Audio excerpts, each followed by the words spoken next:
Bon, faut qu'on parle des Igiri. Ils sont très bons pour la santé parce qu'ils contiennent une algue qui s'appelle l'algue nori, qui est notamment riche en protéines, en fibres, mais aussi en iode. Et l'iode, tu vas le retrouver notamment dans les poissons. Le problème, c'est qu'il y a des gens qui mangent pas assez de poissons. Alors c'est vrai que l'algue, c'est pas trop dans la culture française, bah c'est quand même une bonne alternative. Et tu vois, à chaque fois, j'ai un problème, c'est que l'algue, elle se retrouve sous plastique et je suis obligée de le reconstituer. Bref, on va le faire et je vais te parler en même temps. Une carence en iode peut te causer des problèmes avec la glande thyroïdienne, le petit nœud papillon que tu as derrière ton cou, et une glande thyroïdienne qui fonctionne bien, notamment grâce à l'iode. Tu as plus de force au niveau musculaire, ça prévient la chute de cheveux, et ça te permet aussi de perdre du poids puisque ça va augmenter ton métabolisme de base. C'est-à-dire l'énergie que tu vas dépenser au repos, quand tu dors, en tout cas quand tu bouges pas. Bref, si tu manges pas assez de poisson, cette algue, c'est la bonne idée. En revanche, ce qu'il y a à l'intérieur, un petit peu moins.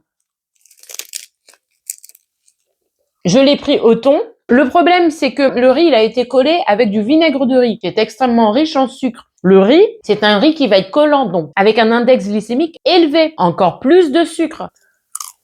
Et puis quand tu regardes la liste des ingrédients, tu vois aussi qu'en plus, ils ont rajouté de la mayonnaise. L'algue, elle est riche en fibres, mais quand même, pas assez pour tes besoins quotidiens. Ça va aussi manquer cruellement de vitamines. Clairement, ce serait bien qu'ils rajoutent des légumes. Bon, c'est plutôt sympa à manger. Par contre, c'est dommage que je doive moi-même remettre l'algue autour du riz, là. C'est quoi cette histoire?